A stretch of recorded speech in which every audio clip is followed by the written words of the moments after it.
eo an-tongotrao.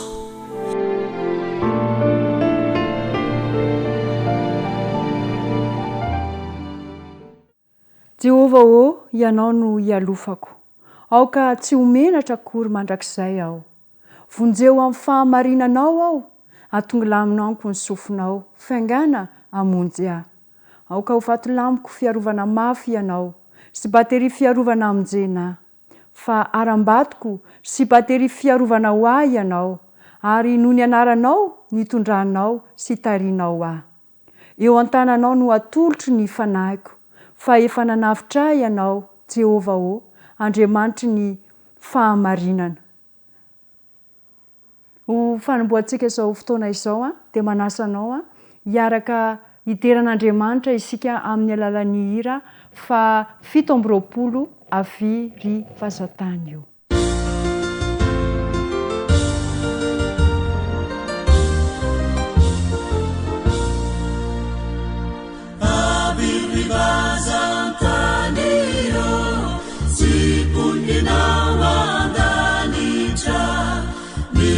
Saveu caminhira ni fala votandeibe saya mundena marube devitare camidera saya mundena marube devitare camidera.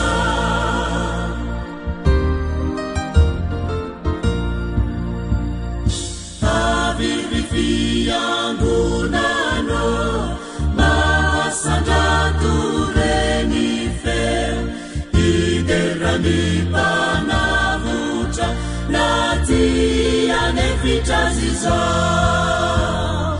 irawambande anana irasuniziuna irawambande anana Ziuna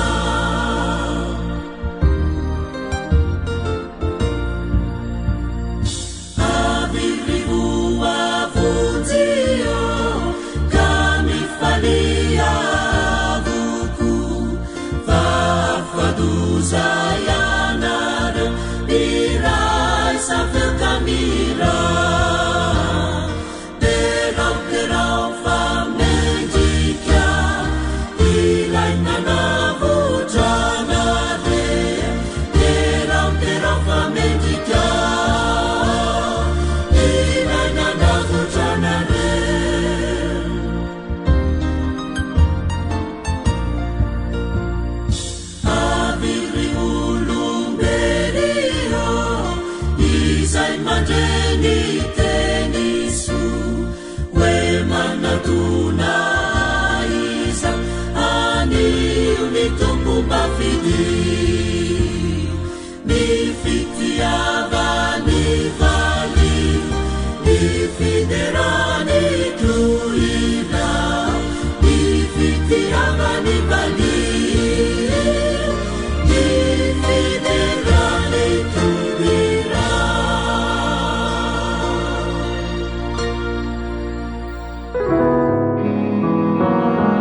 Midera sy mankalaza ny anaranao izay iray be fitiavanao, noho ny fitantananao anay nandritrizay neman'izay ka hatratra izao sabata izao izahay. Misaotra ray io fa narovanao ny ainay. Misaotra satria ny tamanokana anay ianao tamin'iny fotoana rehetra nandritra n'iny eninandro iny, ary mbola afaka miantso ny anaranao izay ankehitriny. Aoka ho vita fihavanana aminao izahay. Ary aoka ny fahadisoanay rehetra, ny fahalemenay rehetra dia rakofo ny akanjo-pahamarinanao Jesosy. Ka raha anomboka ny sabata eto izahay, izao sekoly sabata izao, dia aoka ny fanahinao ny toetra ao anatinay. Ka ny tatitra rehetra, ny lesona rehetra izay voarainay eto, dia hitondra fitahiana ho anay, ary hatonga anay hanolo tena bebe kokoa anao hatrany. Tonoana sy angatana amin'ny anaran'i Jesosy Kristy izany vavaka izany. Amen.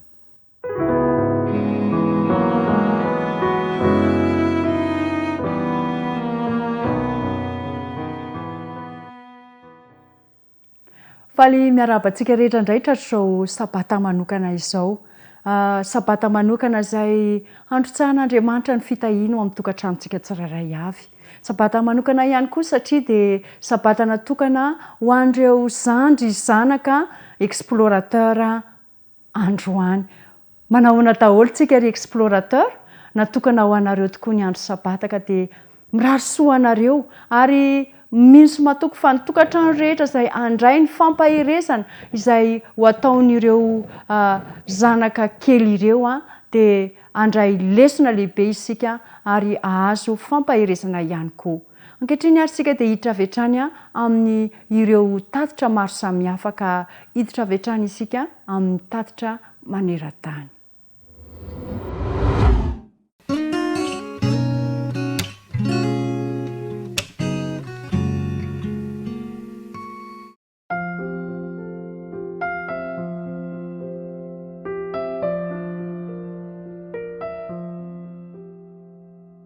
I Vietnam no anisan'ny firenena be mpizahatany mitsidika indrindra any Azia Atsimo. Betsaka mantsy ireo zava-mahaliana tolon'ireo mpitsidika.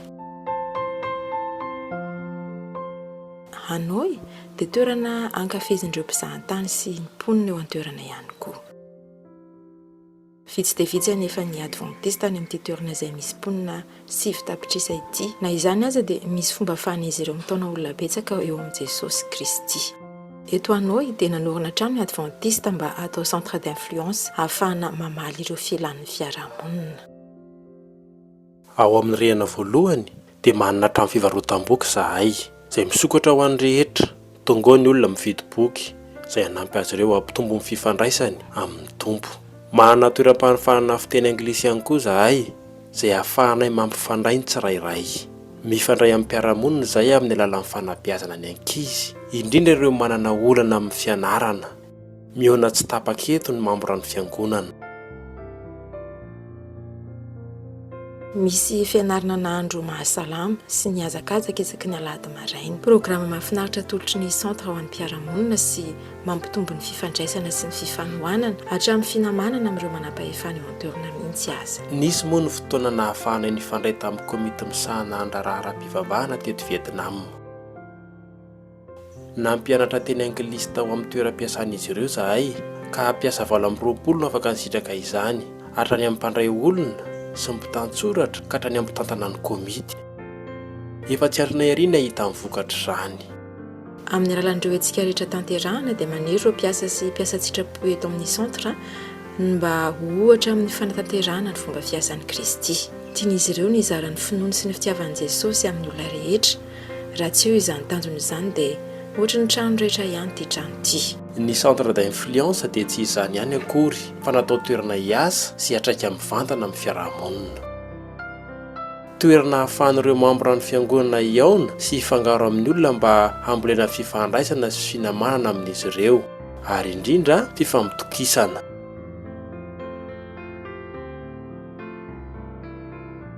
Rehefa izay dia hanampiana azy ireo hafantatra ny Kristy. Mitombo ny tinady, noho izany dia miatrika fiaikana ny centre. Misy tokoa ny fiaikana satria 7 tapitrisa eo mponina eto amin'ity tanàn-dehibe ity, vitsy anefa mamborany fiangonana. Noho izany dia vitsy ihany koa ny olona miasa ato amin'ny centre d'influence.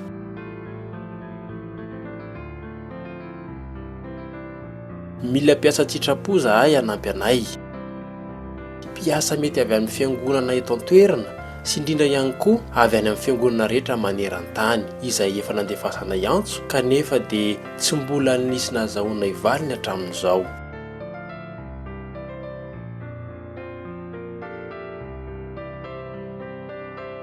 Mila olona avy any ivelany ity asa ity. Na dia ary izany olana izany, Andriamanitra dia mbola mampiasa ireo mpanompo ny fitahiana ho an'ny hafa. Ny sasany tamin'ireo mpianatra fiteny anglisy teto amin'ny centre no afaka nahita ny toetrany Kristy tamin'ny alalan'ny mpampianatra azy ireo. Tena olona manam-paharetana daholo zareo, tena hoe maharitra aminay. Toetra izay tsy hitako any amin'ny toeram-piofanana teny vahiny na taranja hafa izany.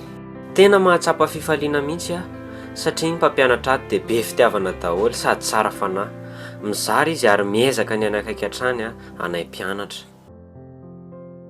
rehefa mahita olona tonga hianatra teny anglisy ianao avy eo lasa tonga mivavaka ny ampiangonana dia tena tsapa tokoa ny fidiran'Andriamanitra tsehatra.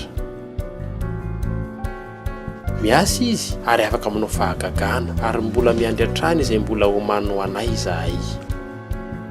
Mivavao amin'ny centre d'influence tanàn-dehibe any Vietnam mba hikasika ny fo ilay tompon'ny asa ka andefa mpiasa any amin'ity firenena ity. Raha mahatsapa ho voantso anompy ianao dia tsy dio ny vividfaith.org. Ahitanareo asa ilana fanampiana manerana izao tontolo izao ary indrindra andeha ho tohanana ny asa maneran-tany tahaka ity.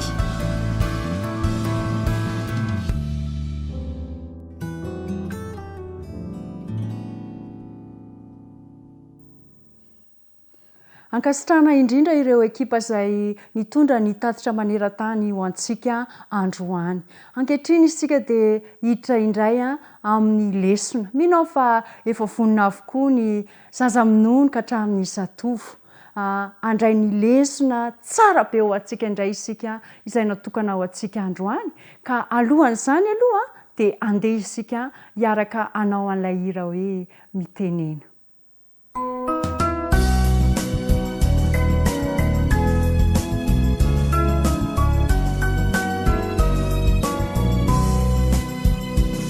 Misaotranao Jeso malalo satria zao fotoana mamizao ianaranay antongotrao izahay izay mpianatrao koa mitenena re Jeso malalo izahay iaino tsaranao iroteny avy aminao hitoetrabetsaka ho amponaya koa mitenena re Jeso malalo izahay iaino tsaranao ka iroteny avy aminao hitoetrabetsaka ho amponaya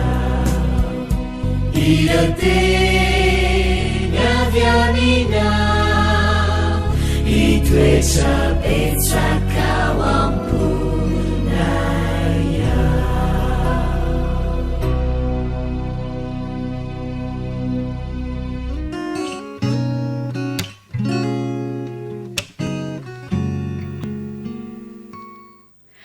Tonga eo amin'ny fotoana amberirany zaza-minono lesona indraitsika zao rakizy. Mahafinaritra ny lesitsika rakizy eo. Eny ary. Milohan'izany aloha dia andehantsika ary hifampiarahaba indray dia hivavaka tsika rehefa aveo dia tohizantsika amin'ny lesona. Ao ary manisa dia miaraka mihira. Isa, roa, telo.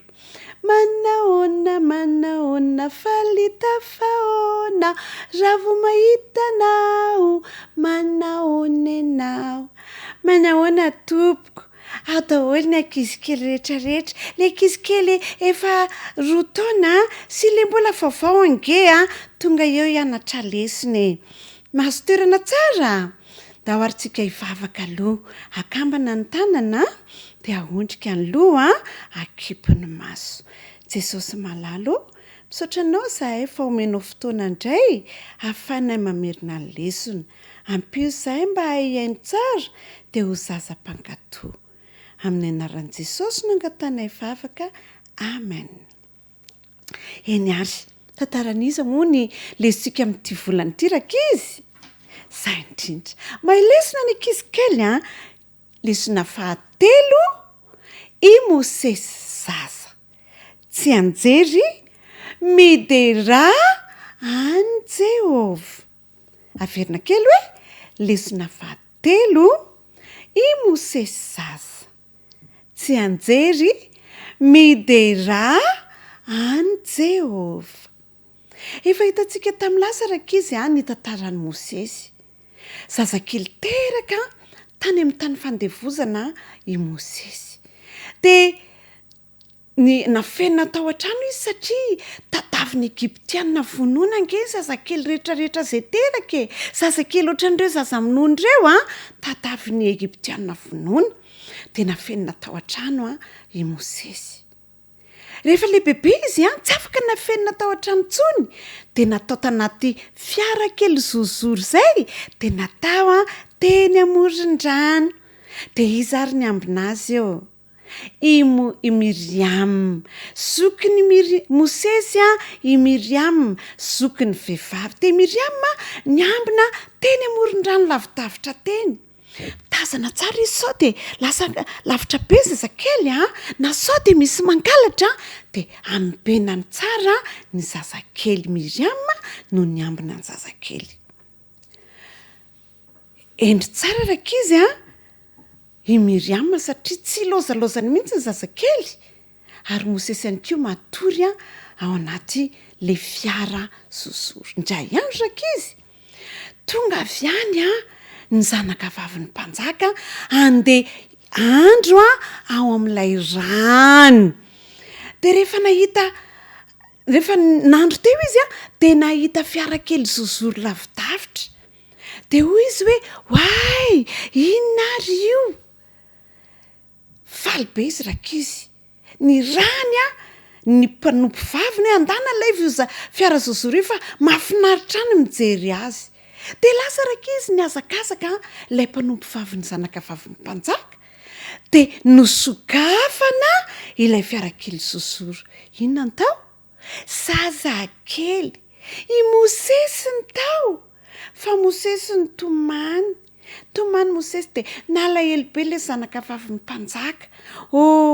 Mampalahelo ty zanaka Hebreo kely ty. Jereo nge izy mitomany teny tambatambaziny mangina ary mangina dia rehefa veraka izy niazakazaka Miriam. Dia niazakazaka Miriam dia nakakaikiny dia izy hoe etsoko vehivavy Hebreo ianao hitaizany zaza. Angenary hoy zanaka vavin'ny mpanjaka. Angenary atsoy zany vehivavy zany fa omeko azy ho tezainy ny zazakely. Dia lasa raka izy Miriam niazakazaka be nakany an-trano niantso any neny. Nambenany Miriam tsara ilay zazakely dia na dia hitany zanaka vavin'ny mpanjaka ary dia nahita hevitra Miriam hanavotana any Mosesy kely. Toizantsika amin'ny herindray lesona fa andao ary tsika aloha amerina ny lesona fahatelo. Averina ary lesona fahatelo i Mosesy zaza tsy anjery midera any Jehova. Tokony hidera mandrakarivan'i Jesosy tsika rakizy ny amin'ny zavatra nataony antsika. Andeha hivavaka ary tsika. Misaotra anao Jesosy fa nomenao lesona mahafinaritra ny amin'ny Mosesy izay navotanao anay. Misaotra satria mihay anay mandrakariva ianao amin'ny anaran'i Jesosy no angatanay vavaka. Amen.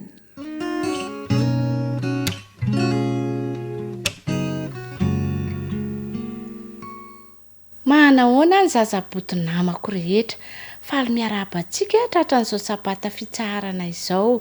Rehefa avy nanaraka ny tantara ny zaza minono sika dia andao indray anaraka ny tantara izay natokana ao antsika ka akambana ny tanana, ahondrika ny loha, akipy maso hiara hivavaka sika. Misaotra anao izay Andriamanitra no fitahiana ho anay zazaboto rehetra dia nomenao sabata fitsaharana mba hahafanay mitsahatra miaraka aminao. Omeo fahendreny izay rehetra mba ho mpiainy tsara dia ho makatoa ihany koa amin'ny anaran'i Jesosy. Amen. Ny lohateny tantarantsika rakizy tamin'ny herinandro iny dia hoe nanome mana Andriamanitra. Efa samy nianatra tsara daholo nanome mana Andriamanitra. Dia ny tsy anjerintsika dia voasoratra ao amin'ny Joela 2:2-20. Joela 2:2-20. Ary inana ianareo dia hidera ny anaran'i Jehova. Ary inana ianareo dia hidera ny anaran'i Jehova. Bravo! Tamin'ny tantarantsika farany rakizy rehefa mivoaka avy any Egypta ny zanak'Israely de nandeha izy a nakany anefitra de nanomboka lany ny rano a de nomenomenina bery zareo nomeny Jehovah rano nefa izy tamin'izany lay rano mangidy tonga mamy taditsika ny tantariny teny toy ihany ny diany zanak'Israely nandeha ry zareo tany anefitra nandeha rehefa avy eo indray a lany koa ny sakafo rakizy lay sakafo nentina avy any amin'ny tany Egipta zany nanomboka tsy nisy tsony de nanomboka ny menimena indray reto zanak'Israely reto satria nonange izy ireo nanomboka ny menimena indray fantatr'Andriamanitra nge zany hoe tsy manana sakafo izy nona izy de fantatr'Andriamanitra koa hoe mahatahotra be ry zareo hoe aiza zany zao no ahita sakafo adinony zanak'Israely ny fitahiana izay nomeny Jehovah azy hatramin'izay ny voany tany Egipta zay de niteny tamin'ny Mosesy indray Andriamanitra fa anome sakafo azy ireo de nafinaritra be tamin'iny alina iny rakizy ny zavatra nafinaritra be ka raha vao ny fomaraina ny zanak'Israely rehetra de nahita vaingan-javatra boribory fotsifotsy teny tokotany teo akaikin'ilay filasindry zareo teo akaikin'ny tantiny zany de nahita zavatra fotsifotsy ry zareo mbola tsy nahita ohatr'izany mihitsy izy hoay inona kaitony ny fanontany avokoa izy rehetra zay nahita hoay inona kaitony de tsisy nafantatra de nivoaka indray ny sasany de nahita de nanontany hoay inona kaitony tsisy nafantatra izy rehetra de Mosesy no namaly ny fanontaniana hoe reny ny sakafo izay omeny Jehovah ho anareo ay ve de asain'ny Mosesy hoe andramo ange de nihinana ry zareo ohatra ny tsirona biscuit bokotra misy tantely zany hono ny tsirony tsara be hoay tsara be de nanafatra azy ireo Mosesy rakizy zao anio manangony anareo zay hoaninareo maraina atoandro hariva zay ihany no angoninareo de tsy mahazo manangona hoe hoanina rapitso de nanangona rakizy reto zanak'Israely reto de misy tsy nakatonge tsy misy tsy nakatò fa natao be de be ny anazy hoan'ny rapitsony rehefa tonga ny apitso lo rakizy le zavatra lo le izy nataon'zareo hoe manange no anaran'ilay sakafo lo ny sakafony fa hoy Mosesy hoe rehefa zoma kosa ny andro de mahazo manangona hoanina zoma sy sabata tontolo nareo de nanangona indray ny olona de tsy nasiso fa zao misy tsy makatò foana rakizy misy tsy makatò foana fa tsy nanangona indray ny sasany nefany rehefa niposaka amin'ny masoandro na zava de levona le mana tsisy tsony teny tokotany de tsy nanana sakafo nohanina fa zay nakatò de nanana sakafo nohanina sady tsy loa rehefa manangona ny zoma hoanina sabata fa raha vao tsy zoma fa ohatra hoe lahady de lo le mana raha vao aprimina hoanina latsinainy zao mila makatò sika rakizy mila makatò ny dada sy neny mila makatò ny tenin'Andriamanitra de miay atsika mandrakariva Andriamanitra ary Andriamanitra nge mitahantsika foana omeny sakafo koa sika mety tsy manan-tsony nomeny atsika satria tsisy an'izany tsony zao nefa omeny Jehovah sakafo hoanina foantsika maraina atoandro hariva de andao sika hideran'Andriamanitra hiaraka hivavaka indray sika fanakamana tanana aondrika ny loto ekipo maso Andriamanitra misaotra anao zay no tantara zay nomenao anay teo nanome fitahiana ho an'ny zanak'Israely ianao nanome sakafo hoanin'izy ireo de ny mana izany Andriamanitra misaotra koa fa zahay koa na de tsy mihinana mana aza de omenao sakafo isan'andro eto zay de mangataka ho an'ireo namanay izay tsy mahay izany tantara izany omeo sakafo sahaza ho azy izy ireo Andriamanitra de mideranao zahay no izany fitiavanao anay rehetra izany amin'ny anaran'i Jesosy no anaovanay vavaka amen dia azadiny fa amin'ny heriny mbola tantarany zanak'Israely tany anefitra ihany ny tantarantsika ianaro tsara ny lesona veloma daholo ary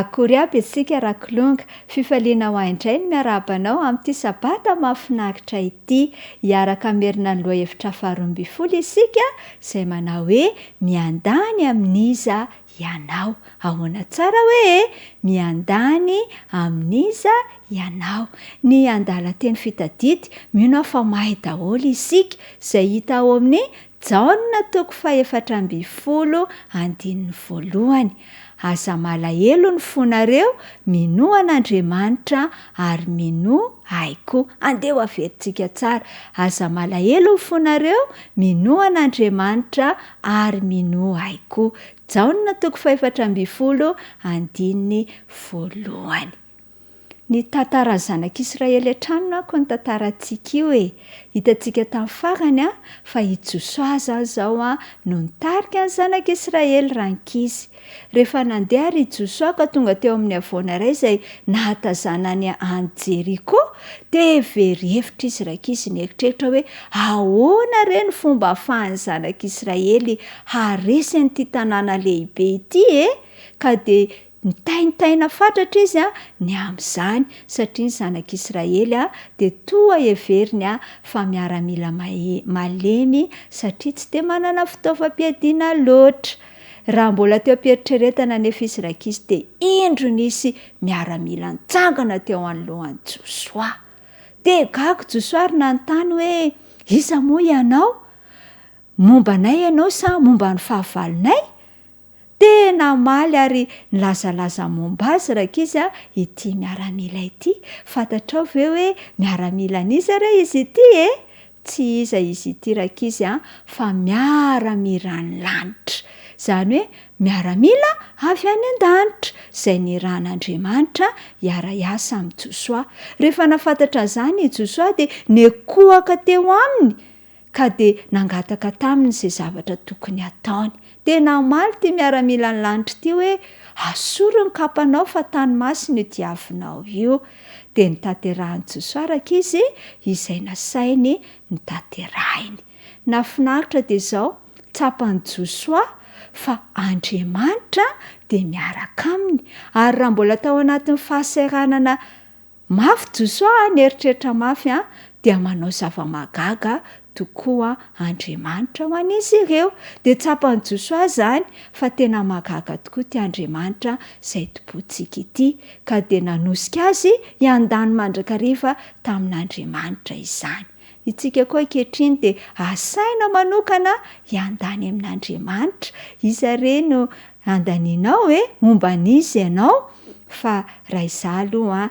dia isafidy an'i Jesosy dia momba an'Andriamanitra satria Andriamanitra mahagaga tokoa izy ary afaka manao zavatra izay tsy takatry ny saina eo amin'ny fiainantsika rankizy ka amin'izao fahasasanao izao ary dia andehantsika hiandany amin'Andriamanitra aza malahelo na dia mandalo zavatsarotra azy fa ay Andriamanitra manomana dravitra mahafinaritra ho antsika tsirairay avy dia tsarovy ary izany dia izay ny resakintsika indray androany mahafinaritra ny lohahevitrintsika ka dia Jesosy hitanao manokana ho mpiandany amin'i Jesosy ianao eto tany ka hatrany an-danitra dia mametraka ny veloma ho mandra-piona ho amin'ny manaraka indray rankizy veloma daholo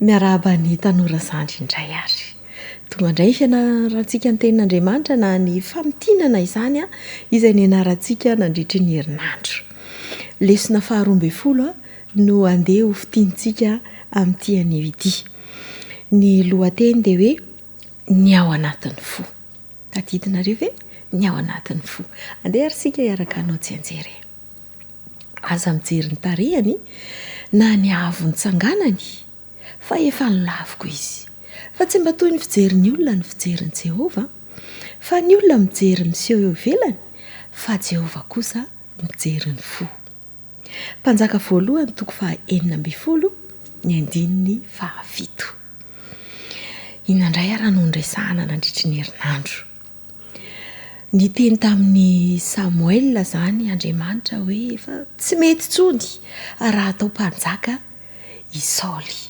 Petsaka ny zavatra nataon'ny Saoly efa tsy nankasitrahan'Andriamanitra intsony dia tsy tokony ho atao mpanjaka intsony izy.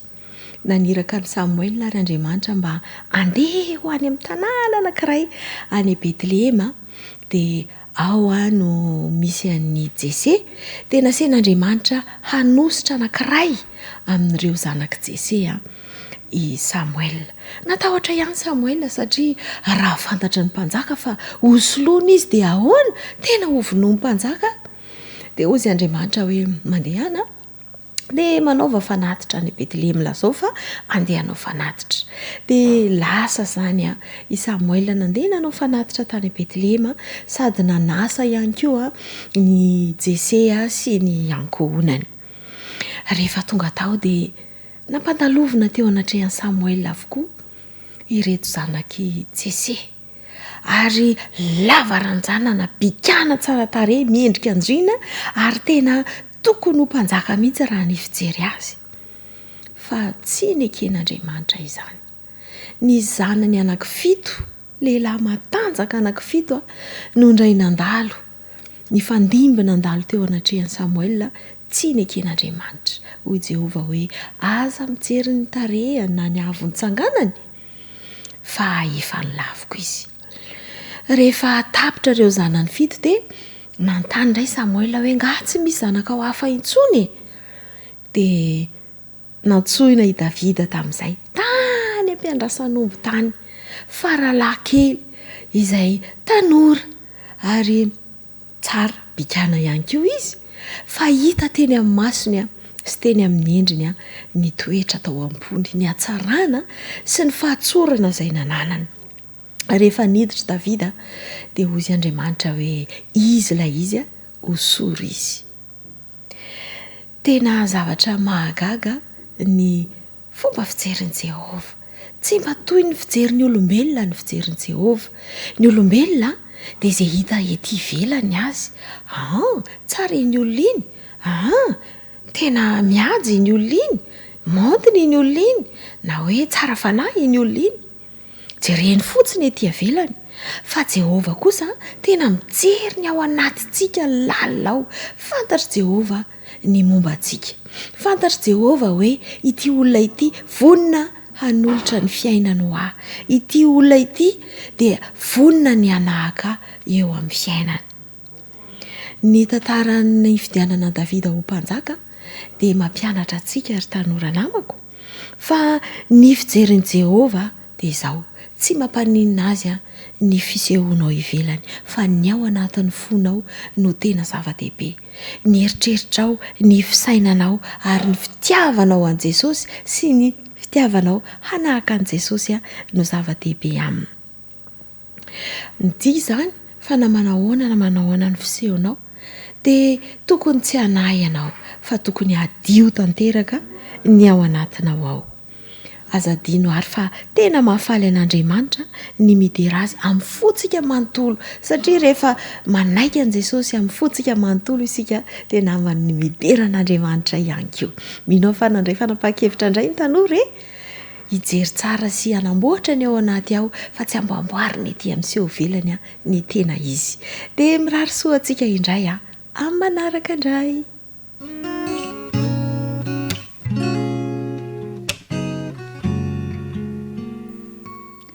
Faly miarabany tanora mantoanto rehetra natratra izao sabata izao indray. Lesona 12 ny anarantsika ny risiny herinandro izay mitondra lohateny hoe mioby.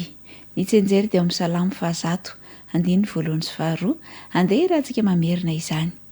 Mioby io an Jehova ary tany rehetra, manompo an Jehova amin'ny fifaliana, mankanesa eo anatrehany amin'ny fiobiana. Rehefa miresakitsika hoe fiobiana dia mazava loatra fa hira sy mozika zany no anatin'izay. Nisy ramatoa anankiray atao hoe Joseph Knapp namorona feokira iray izy.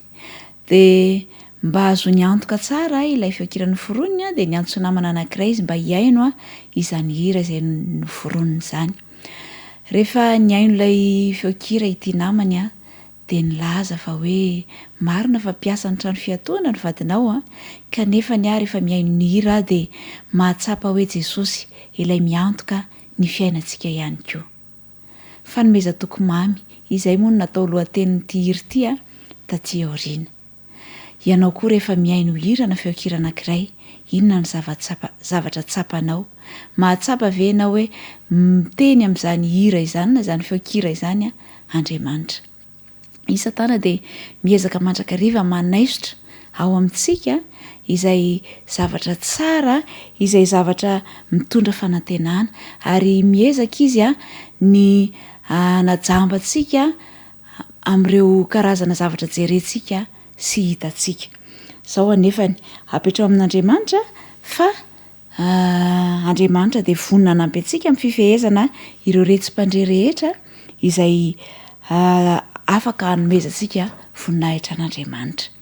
Misy toko sy andininy maromaro izay nomena ao amin'ny soratra masina ao, anisan'izany ny Filipiana 4:7, andininy 7 sy ny 8 izay manao hoe farandry rahalahy, na inona marina, na inona manan-kaja, na inona mahitsy, na inona madio, na inona maty eo tia, na inona tsara laza, raha misy atsara-panahy ary raha misy dera dia hevery izany.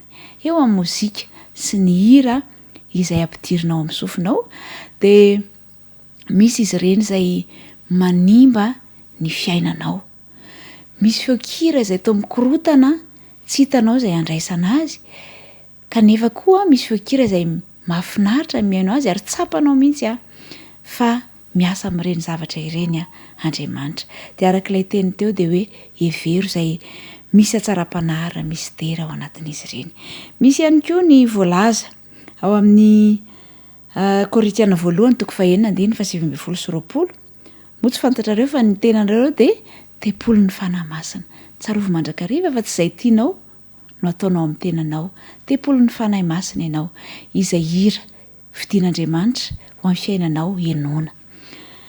Misy ihany koa ilay teny ao amin'ny Romanina 12:1-2 izay manao hoe mangataka aminareo rahalahy no ny famindrapon'Andriamanitra mba hatolotrareo ny tenanareo fanatitra velona masina, sitrak'Andriamanitra dia fanompom-panahy mety ataonareo izany.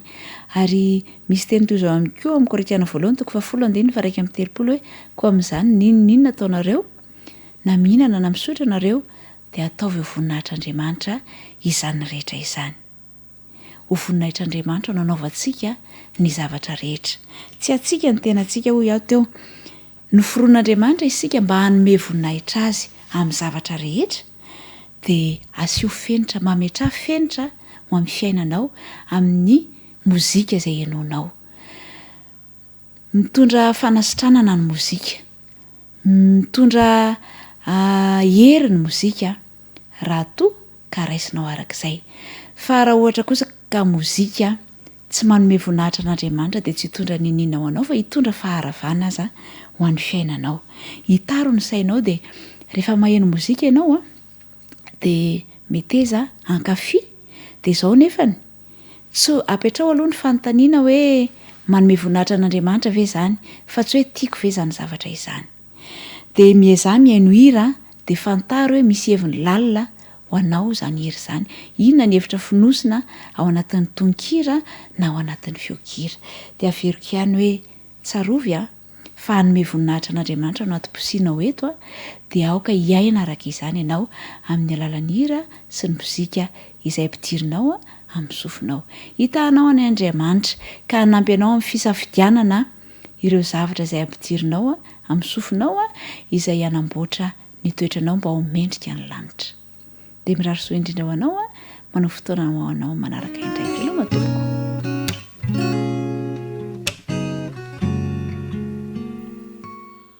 Dia faletrany miaona amin'ny se, miaona amin'ny tanora rehetra, miaona amintsika rehetra ihany koa izay miaino ny radio Oasis sy isika izay manaraka mivantana amin'ny alalan'ny vidéo, ny sary, page Facebook 106.4 FM. Andeha anaovantsika fanandramana sy fampiarana avy hatrany indray ary ny lesona izay nianarantsika tamin'ny herinandro iny. Tadio tsara mihitsy ary averiko mandrakariva izy ity. Ny lesona izay ianarana dia tadiavina, karohina izay tokony hampiarana azy eo amin'ny fiainana. fa indraindray lasa fahalalana fotsiny le izy tsy zany fa ny lesona zay anarana dia anaovana fanandramana eo amin'ny fiainana satria ny antsoina hoe kristianina de fanandramana fa tsy resaka fiaina kristianina de fanandramana ihany koa fa tsy hoe fahalalana fotsiny ihany ilay tavoara alabastara zay ndray loha hevitra zay ny anarantsika ary tamin'ny herinandro iny andeha raha ntsika mamaky mamerina ny andin'ny fototra zay hita ao amin'ny lioka toko fafito andin'ny fafito amin'ny telopolo ka hatramin'ny favaro amin'ny telopolo izay mivaky toy izao aminaran'i jesosy ary indro nisy vehivavy mpanota tao an-tanàna ka rehefa fantany fa jesosy nipetraka ny hinana tao an-tranon'ilay fariseo dia nitondra tavoara alabastara feno menaka manitra izy ary nijanona teo ivony tany ilan'ny tongony izy kantomany dia nahakotsa ny tongony tamin'ny ranomasony sy namoaka azy tamin'ny volondohany dia nanoroka fatratra ny tongony ka nanositra azy tamin'ny menaka manitra zay ilay andininy ary lay lohateny moa de hoe ilay tavoara alabastara ay ty vehivavy mpanota ity zany ka no nitondra ilay tavoara alabastara tavoara tavoangy hoy isika zay misy menaka manitra lay menaka manitra resahany eto a tsy resaka hoe manitra tsy hoe parfum zany fa menaka sarobidy menaka manitra nentina tao am' jesosy somary fampitokely tamin'ny tantarany zakaiosy satria rehefa nijeritsika tamin'ny herinandro ny momba ny zakaiosy a de zao mpanota zakaiosy nefa tonga tao an-tranon' jesosy ty vehivavy ty mpanota ihany koa jesosy indray tsy tonga tao an-tranony fa izy no nanantona an' jesosy ary zay lesona lehibe anankiray ao antsika hoe ianao na manao ahoana ianao na manao ahoana rehefa manantona an' jesosy ianao de tsy lavina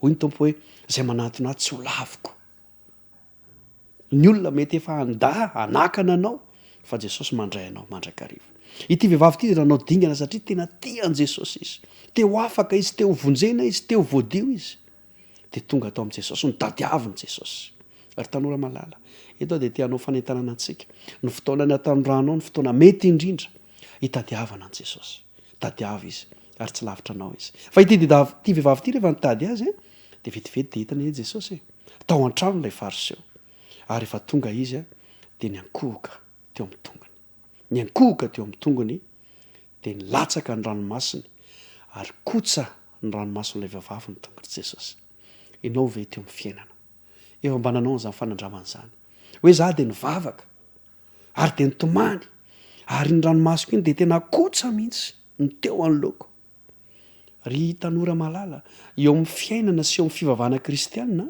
amin'ny mampanotatsika de ilaina ty miankohoka ity efa naveritsika ombeny moa zany fa lay hoe mitomany tamin'ny ranomaso kotsa zany hoe toy ny rano mihitsy zany raha nisy mosoara zany teny amin'ilay vehivavy de feno rano aolana mihitsy ny mosoara iny efa mba nanao vavaka toy zany ve ianao fa ity vehivavy ity nanao an'izany dia tena nandray azy jesosy ka na de mpanota aza izy satria voalaza ny tantara fa vehivavy mpanota tao an-tanàna ity vehivavy ity le hoe vehivavy mpanota tao an-tanàna de zao ny heviny ny teo an-tanàna rehetra zany tsy misy tsy mahafantatra fa izy de mpanota izy zany lay olona tondron'olona molotra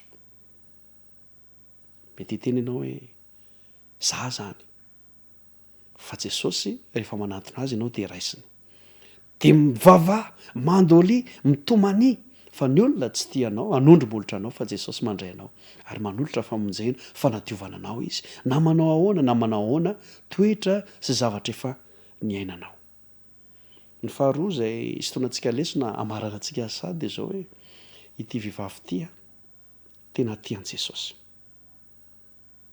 satria natolo nentiny ny arenan'ny fitiavana ary fantatry jesosy zany izy ity zany na de mpanota aza de manana fitiavana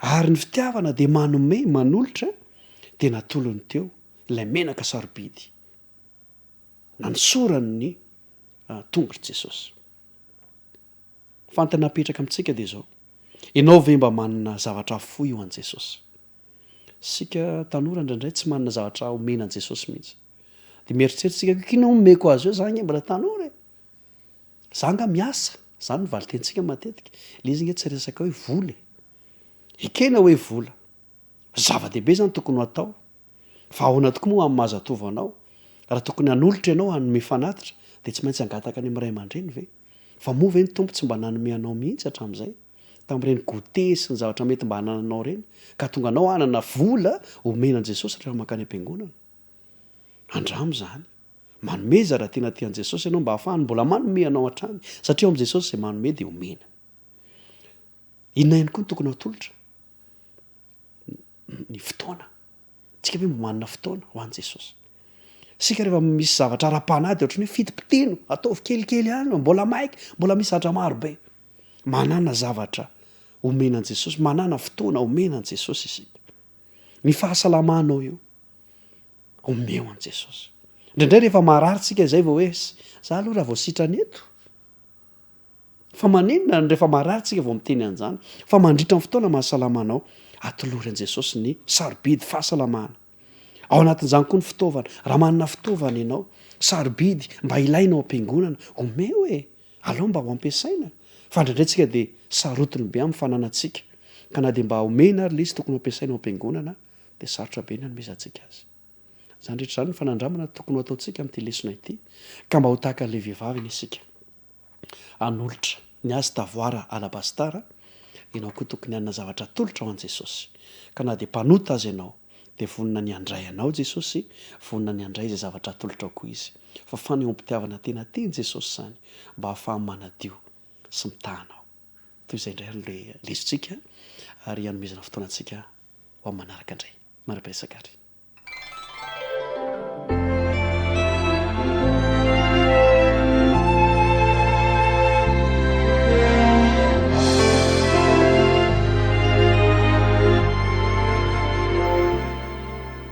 tena tsara le lesona tena terain'andriamanitra fa manome lesona amin'ny fotoana sahazana azy ho antsika ankizy tanora andriamanitra mino aho fa anao fampiarana ny zavatra voaraintsika tamin'ity sabata izy ity isika rehetra ankehitriny indray dia tonga amin'ny fotoana izay natokana ho amin'ny tanora zokiny sy ny lehibe ka alohan'ny andraisantsika ny lesona voatokana ho antsika dia manasanao hiaraka hiaino hira anankiray isika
falomeravantsika tsirairay avy indray nahatratra ity sabata masina ity ary maniry ny fitahin'andriamanitra ao amintsika tsirairay avy hatrany ho antsika tanora zokiny a dia tonga eo amin'ny fiarahana mamerina ny lesona faharoambin'ny folo isika dia ilay nitondra ny lohateny hoe mihoatra lavitra rehefa niara-nianatra isika dia niarana fantatra fa ny toko izay fotsitra izany lesona izany dia ny Ezekela toko 4:10 izay miresaka ny amin'ny nivadian'i Jerosalema sy ny nahafoizany an'i Jehova ary ny amaliny azy amin'izany. Dia ny tsirairay avy no efa nisafidy andiny anankiray mba ho atao tsy anjery tao amin'ny toko 4:10 ny Ezekela io ka tsara raha hoe samy mamerina an'izany andao hoe mba samy anao ny azy ao ve eny ary rehefa niara-nianatra isika tao anatin'ity loha-hevitra hoe mihoatra lavitra ity dia miresaka izay moa ilay tontolo-kevitra ny amin'ny firaisana ranofo dia ny lafiny anankiray ny firaisana ranofo sy ny momba azy dia entina ihany koa hanazavana fitotongana ny fiainan'ny olona anankiray fa amin'ny lafiny anankiray nefa dia ampiasain'Andriamanitra mba hanazavana faminaniana ihany koa io resaka io ny firaisana ranofo sy ny fafinaretana mantsy dia maneho fifandraisana ety dia etika raha hoe siparana natapahana dia mandratra ny fon'Andriamanitra dia ao amin'ny tenin'Andriamanitra ny tantaram-pitiavana mamy indrindra dia ny tantarany Jehova sy Israely dia hitantsika nefa fa nisy tsy nety tao amin'izay fifandraisan'izay fa nampiraisin'Andriamanitra tamin'ny alalan'ny fanekena mavesa-danja tokoa mantsy ny vahoakany ary nampananten'Andriamanitra fa ho Andriamaniny dia ny vahoaka kosa nanome toko fa ho olony kanefa na dia hoy ary Andriamanitra hoe hofoko vadiko amin'ny rariny sinitsy ny ary amin'ny fitiavana sinindra fo ianao arak'izay lazainao Hosea toko 2:7-10 ary arak'izay lazainy ao amin'ny Jeremia toko 3:4 hoe izaho ho vadinareo dia ny mampalahelo tsy nahatoky ny fiangonan'Andriamanitra na ilay vadiny ary niala tamin'ny fitokiny niala tamin'ny fitiavany ary namela ny fitiavan'Andriamanitra nasolo ny zavatra hafa izany dia mampalahelo indrindra fa na dia hoe tia ary Andriamanitra fifandraisana tsara no naorin'Andriamanitra tahakan'izany hoe mpivady izany tamin'ny vahoakany ny vahoakany kosa dia niodina taminy ary izay moa ny mampalahelo amin'ilay tantaram-pitiavana mamy indrindra dia ny tantaran'Andriamanitra sy ny Israely ny any azo lazaina voalaza mahakasika ny fifandraisana dia hoe ity vehivavy tao anatin'ilay fifandraisana ity dia tsy nety na toko mihitsy dia ilay vehivavy anefa dia tsy iza fa ny olon'Andriamanitra ny vahoakan'Andriamanitra raha marina kokoa dia isika izany dia fantatritsika fa tsy natoky arak'izany nilay vahoakan'Andriamanitra ny vehivavy dia Andriamanitra nanao ohatra ary nampiasa noseam-paminany izy nampanambady azy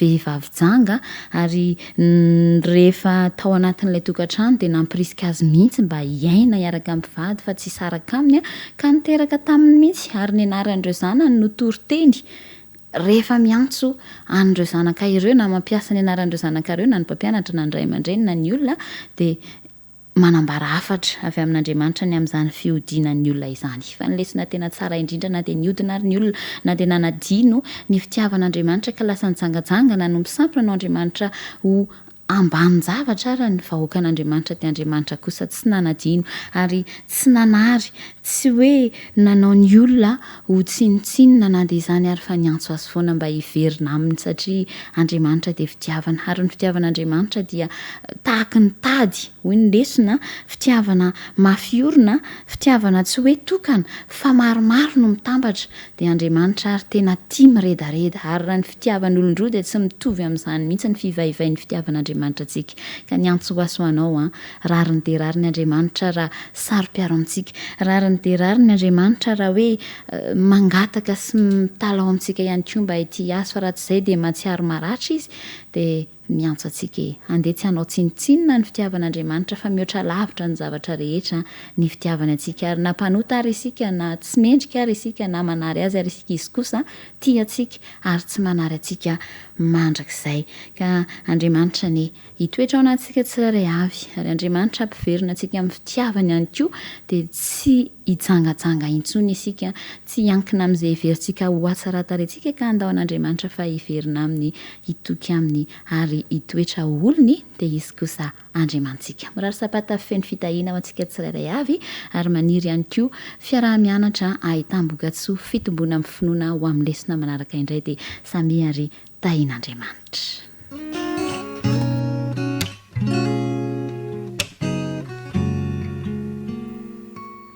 Nandritra iny herinandro iny isika dia nanaraka ny tantaran'ilay mpaminany antsoina hoe Jona izay nanana hiraka lehibe napetraka Andriamanitra teo antsorony hilaza amin'ny tanànany Ninive tanàna lehibe anankiray any Asiria fa oravana ny tanàna ary miantso ny mponina ao anatin'izany tanàna lehibe zany mba hiala amin'ny faratsiana sy ny fahotana rehefa jerena ny tantaran'io Ninive io dia fantatra fa fanjakana anankiray izay na herisetra ary nanapatra fahefana tamin'ireo firenena manodidina ny mpanjaka tao ary nanana fiantraikany teo amin'ny fiainan'ny mponina sy ny toetrany ihany koa izany toetrany mpanjaka ny Ninive izany azo verina fa misy fandraisany amin'izany mihitsy ny nahatonga ny Jona hankahala ny mponiny Ninive na dia tsy azo ny antsainy aza izany ka rehefa tonga ny hiraka avy amin'Andriamanitra dia tsy ny ady hevitra izy tsy ny famaly tamin'Andriamanitra izy fa avy hatrany dia ny vilalana nandositra izany tanàna izay nahasorena azy izany mahagaga fa mpitory-teny tena mahomby tokoa i Jona raha jerentsika ny tantara dia efa nahavita ny taona fanjakana sy firenena anankiray niala tamin'izany fahotana zany ihany koa i Jona rehefa mijery ny mpanjaka faharotoko fahefatra amin'ny folo ka ny andininy fa 520 isika kanefa dia tamin'ity indray mitoraka ity dia ny vilalana tsy nanaiky tory an'izany afatra izany ity mpaminany Jona ity na dia teo aza ny fikominy sy ny fihodinany mivantana izay nataony tamin'Andriamanitra dia nampiasa fomba hitazomana ny Jona mbola ho mpiara-miasa aminy Andriamanitra ary noho ny famondrampony dia nampiasa ny hazandrano vaventy anankiray izy hitelona ny Jona ary zany hazandrano zany no nanipy azy indray teny an-tanety rehefa avy eo mba nohizany la hiraka izay nampanaovina azy isan'ny vokatra voalohany zay tsy noetraretina akory ny fahazahoany jona nireo mpiray dia aminy tao anatin'ilay sambo ka rehefa nanao fanononana ry zareo nanao filokana ny am'izay mety ho natonga nylay tafitra mafy namelin'ny sambo zay nitainginan'izy ireo a dia latsaka tao amin'ny jona zany filokana izany ary dia teo no nanararoatra andriamanitra nizara ny fahasoavany nampahafantatra ny heriny sy ny fahalehibiazany tamin'ny alalan'ity mpaminany zay malemy mpaminany zay nikomy kanefa dia mbola navelany hijoro vavolombelona koa vahoaka marobe tao anatin'izany sambo zany no nahafantatra n'andriamanitry Abrahama, andriamanitry Isaka, andriamanitry ny Jona tamin'izao fijoroana vavolombelona nataony izao a rehefa napiato ny fisafotofoton'ny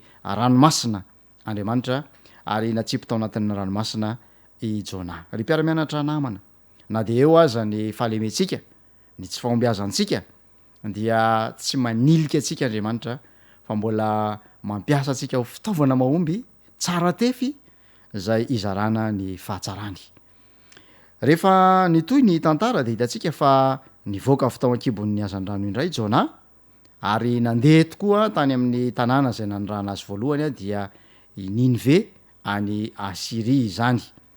Rehefa nilazany Jona ny afa-pamonjena nampitony an'Andriamanitra ny mponina tao mba amin'ny mpanjakany de nafinaritra ny vokatra satria niala teo amin'ny seza fiandrianany ny mpanjakan'ny Ninive dia ny fadianina ary ny antso fifadikanina ho an'ny fireneny iray manontolo dia nibebaka tamin'ny fahotany ity firenena ity. Raha jerentsika amin'ny fomba miabo zany a dia naomby lay fitoriana filazantsara nataon'ny Jona tany Ninive.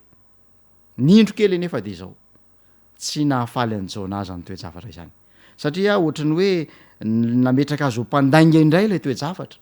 Raha nilaza izy fa rehefa afaka fotoana toy izao de ho ravana ny tanàna dia niala tamin'izany teniny zany Andriamanitra rehefa nibebaka ny mponina tao. Ary zany ane no voalazan'ny Exodosy toko 4:30 hoe andininy fahaenina sy andininy fahafito zay mampianatra atsika fa Andriamanitra dia Andriamanitra mamaly ny eloky ny ray amin'ny zanaka sy ny zafy kanefa mamindra fo amin'ny taranaka arivo mandimby.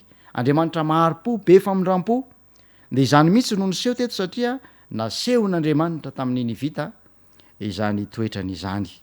Tsy nahafaly an'i Jona zany satria natonga azy ho toa latsa-danja ny fahitany azy, natonga azy etrehitra fa toa nampandangan'Andriamanitra izy ka dia nalahelo i Jona. Vokatra zany a dia nisy ngidim-po tao anatin'ity Jona ity ka natonga azy ho nimenimenina sy nanometsiny an'Andriamanitra. Ry mpiara-mianatra namana mbola toetsaitsika ihany koa izany nitranga teo amin'ny Jona izany to ohatrany tsy maharesy lahatra antsika ny faharom-pon'Andriamanitra zay mivelatra mandrakotra ny ratsy fanahy to zaratsika ho valiana eo no eo ny faratsiana mba ahatonga ny olona rehetra ho fay kanefa Andriamanitra de Andriamanitra maharo-po be famindram-po, Andriamanitra miantra ho an'ireo rehetra zay mandre ny antsony ka mamaly zany ary isan'izay nahazo an'izany tompontsoa zany ny mponina tao Ninive. No ny reny Jona fa nanapa-kevitr'Andriamanitra tsy handravandray ny tanàna fa nibebaka tamin'ny fahotany ny mponina tao Ninive, nandray lamba fisaonana sy niositra lavenina izy ireo dia hozy izy Jona hoe ngamba de ho ataon'ny olona fiomehezana manomboka izao, angamba de ho tonoina izy ireo molitra ka dia tezitra tamin'Andriamanitra i Jona tamin'izay fotoana izay. Ao amin'ny Jaona toko 7:4 de milaza ny ten'Andriamanitra fa toy izao ny tiavan'Andriamanitra zao tontolo zao, nomeny iny zanan'ilay tokana mba tsy ho very zay rehetra mino azy fa hanana fiainana mandrakizay. Mo tsy alahelo an'ny Ninive zay tanàna misy mponina 2,100 hetsy avy hoy ny fanontaniana napetrak'Andriamanitra tamin'ny Jona mpaminany. Ry mpiara-mianatra namana, ny zavatra mahafinaritra indray de izao na de teo aza zany olana zay tao anatin'ny fony Jona izany satria olana avy any anatiny mihitsy izany dia fantatr'Andriamanitra fa nilainy reto Ninivita reto ny nandre lay afa-pamonjena zay nampitondraina azy ary mihoatra lavitra noho izany nilainy Jona ihany koa ny nanao an'io dimissionnaire makany Ninive io ka izany no antony tsy namelan'Andriamanitra azy tamin'izao fa nampiasa fombaandriamanitra hitariana azy atanteraka ilay iraka. Ao amin'ny Joda fa 1 Joda 1 de zao no vaky ny teny ary tehirizo ny tenanareo ao amin'ny fitiavan'Andriamanitra miandry ny famindrapon'i Jesosy Kristy tompontsika ho fiainana mandrakizay. Ny sitraka izany ny mponiny Ninive satria Andriamanitra dia nanolotra azy ireo fiainana mandrakizay tahaka ny Jona ihany koa izay notolorana izany fanomezana izany. Eto dia manatsoaka lesona lehibe amin'ny fanandraman'ny Jona isika. Asa fialonana ve no ilazantsika an'izany? Asa mety ho ny fahitana ny faratsiana ara-pitondratena tao Ninive ve ka nahatonga azy ho ny tsara mialoha reto mponina ireto ho mendrika ho very? Asa mety ho ny fitiava-tanindrazana ihany koa tao am-pony Jona satria raha tadiditsika tsara dia isan'ny nampitondra faisana ny vahoakany Joda ny Asirianina tamin'ny fotoanandrony. Zany rehetra izany dia nitambatambatra tao an-tsainy Jona tao nahatonga ilay fihetsiny nandositra ary rehefa vita indray ilay iraka ka nibebaka tamin'ny faharatsiny ireo mponina tao dia nalahelo indray Jona netretra manao hoe zay ara lefa niteneniko fa raha miova hevitra eo Andriamanitra dia zany ho afa-baraka, zany ho lazain'ny olona fa mandanga. Toetsaina izay mety mbola mitapiky tra ao anatintsika ao ihany koa izany toetsaina izany. Anarivo ny mety ho tratra amin'ny fomba mora sy tsotra indrindra. Ny afara-pianana indrindra izay heverina ho lehilahy sy vehivavy maro talenta indrindra eto amin'izao tontolo izao no matetika no mahazo famelombelomana noho ny teny tsotra ataon'izay tian'Andriamanitra sy afaka miteny amin'izany fitiavana izany amin'ny fomba tsy amboarina tahaka ny fitenin'ny olona eo amin'izao tontolo izao momba ny zavatra izay mahaliana azy indrindra. Tian'Andriamanitra hiteny amin'ny mponiny ity Ninive moderna ity ianao fa tsara izy, mamindra fo izy ary tiany aseho amin'ny fiainanao zany. Koa raha mety ianao dia azon'Andriamanitra ampiasaina ho fitaovana mahomby mahery vaika hitaona ny mpanota hiverina ho eo aminy. Ny fanondrina dia izao hanolo tena isika anaika zany fiantson'Andriamanitra izany ary dia ahita fahombiazana tahaka ny Jona ihany koa na dia malemy sy tsy mahomby aza tamin'ny lasa. Manasanao andeha hiaraka hivavaka isika.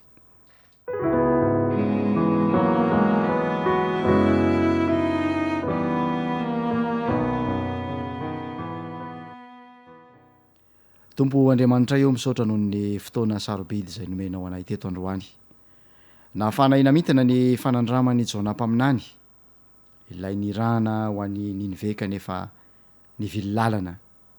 Tompo manoloana anay koa ankehitriny Ninive moderna. Mila ny fitiavanao, mila ny faharimponao sy ny famindram-ponao, mila ny antsony ny fibebahana avy aminao izay tianao ampitondraina anay tsiraray avy. Tompo aoka hanolo tena ho amin'izany zahay ary ahita vokatra amin'izany ihany koa sady ho fifaliana ao anay no ho voninahitra ny anaranao. Matoko sy mino izay fa namela ny fahatsoanay rehetra ianao ary ampiasanay ho fitaovana mahery vaika indray ho fitaomana ny mpanota hiavana aminao. Fa ataonay amin'ny anaran'i Jesosy ny vavaka. Amen.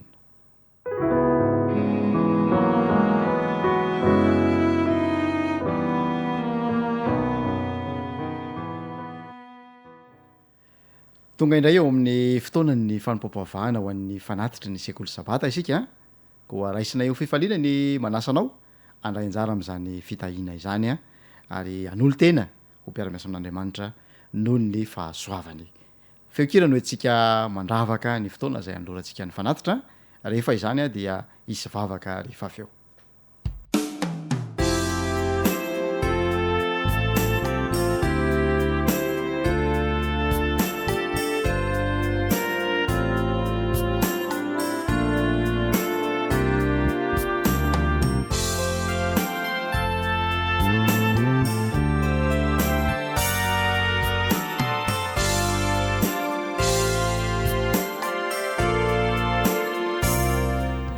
Tompo tsara ho misaotra noho ny fiantsonao anay sy ny famindram-ponao taminay ahafahanay manolo tena ho mpiara-miasa aminao amin'ny alalan'izao fanatitra izao.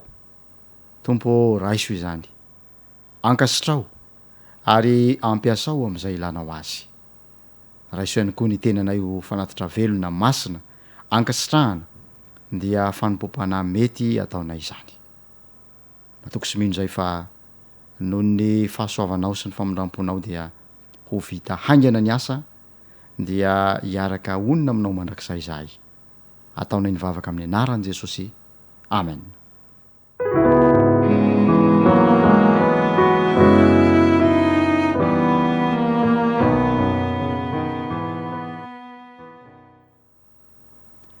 Ny mpiara-miasa rehetra zay nandray anjara teto androany a, napita firanian-tsoa, nanao mandra-piaino, mandra-pijery, mandra-piteny ao amin'ny manaraka indray.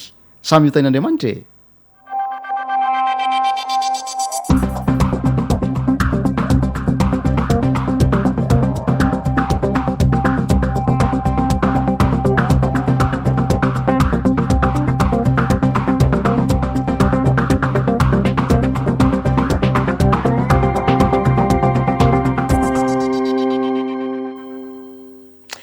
Ankafaliana mandrakariva ary mpiray-fanantenana malala no hiara-banantsika indray any atokantrano any amin'ity sabata maraina ity. Mbola ny departementan'ny fahasalamana sy ny fahalalana ony mandrakariva no mitondra ho antsika indray famelabelarana makasika ny fahasalamana. Ampatsiahivina ombenombeny fa makasika ny atodoa no loha hevitra lehibe zay jerevantsika atoato aloha.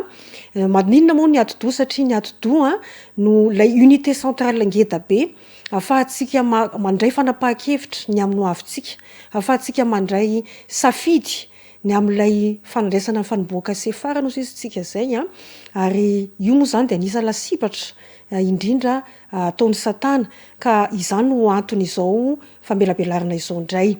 Ka de hojerentsika androany zany makasika an'ilay fikorotanana atao hoe anorexie nerveuse sy dépression. Inona moa ny atao hoe anorexie nerveuse? Izy ity zany dia fikorotanana ara-psikolojika izay matetika mpahazo ny tanora izy io, izay mifototra amin'ny tsy fetezana mihinanana sakafo mba afana miena zany iendanja, nefa izany zavatra rehetra zany de atao amin'ny fomba miompampana.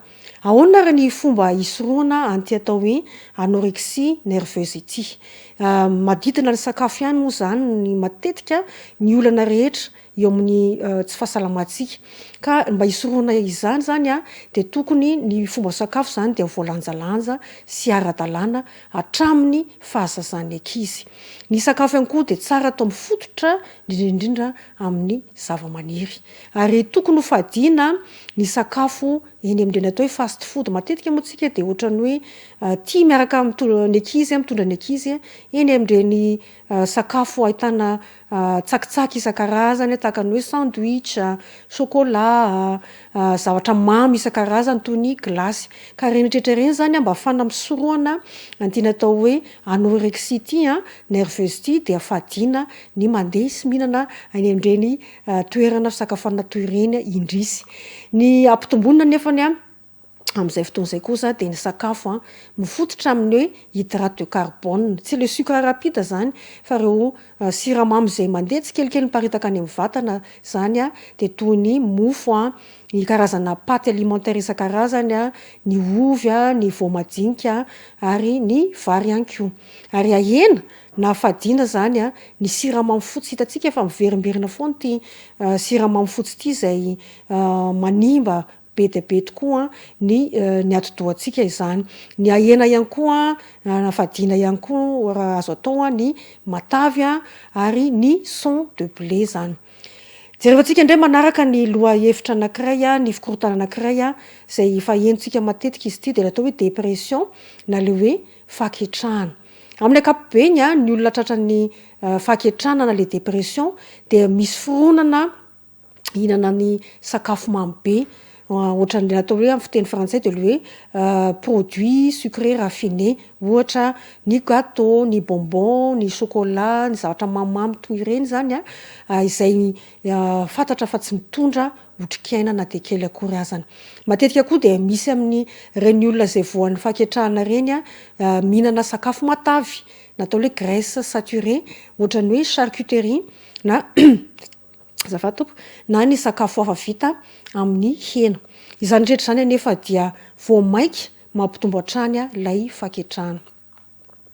Raha toa ka tena hoe tsy voafehy moa zany ilay filana dia azo atao zany amporisihana ny olatra tratra faketrahana hinana voankazo noamainina na ny tantely na ny atao hoe melasy ihany koa izay mba mahasoko koa zany farafaratsiny satria mitondra vitamine sy ireo karazana sira na hoe minéraux ilain'ny vatana izy ireny.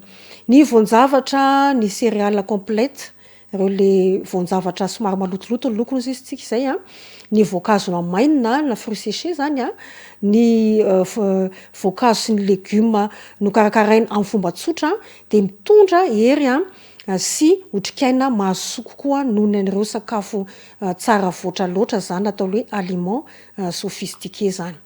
Ny style de vie na le hoe fomba fiainana, ny fanafody zany antidépresseur de tsy manakana ny hinana sakafo ara-pahasalamana sy ny tokony fadiana ny zava-mahadomelana de eo ary lazaina fa ekeny lalàna satria manimba ny ati-doha. Fantatritsika efa niresahana tamin'ireo fandarina teny aloha fa ohatra ny sokajiana zava-mahadomelona manko ny zava-pisotro mahadomelona ny kafe izay ekeny lalàna izay hitantsika amidy eny rehetrarehetra reny. Ampitomboina mba hisorohana ny fahaketrahana, ny fihinanana ny avoanina, ny germe de blé, ny pois chiche hitantsika eny amin'ny mpivarotra na ny Tsaralàna zao mety hitantsika ny pois chiche io atsika eto Antananarivo, ny amande ny noix, ny zavoka efa niresantsika fa mbola vokatra izy zao ankehitriny ny levure de bière, ny gelée royale, ny vitamine B1, B6, ny vitamine C, ny folate ary ny fer. Ireo zany no zavatra tsara ampitomboina mba hisorohana ny atao hoe faketrahana ny dépression. De izay indray zany aloha mahakasika an'iny fa ny ahena ihany koa na fadiana de ny siramamy fotsy, ny graisse saturée na ny sakafo matavy toy ny hoe ny dibera, ny ronono matavy, ny fromage, ireo karazana tavy avy amin'ny azo avy amin'ny hena, ny menaka avy amin'ny palma sy ny coco na hoe voanio ary fadiana ny zava-pisotro malaitaitra sy misy alcool. De zay no mamarina indray ty fandarantsika androany ity ka de ny rarina de ananatsika fifaliana indray amin'ity sabata ity. Ny voninahitra an'Andriamanitra rery ihany mametraka veloma ho antsika tsara avy ihany koa. Amen.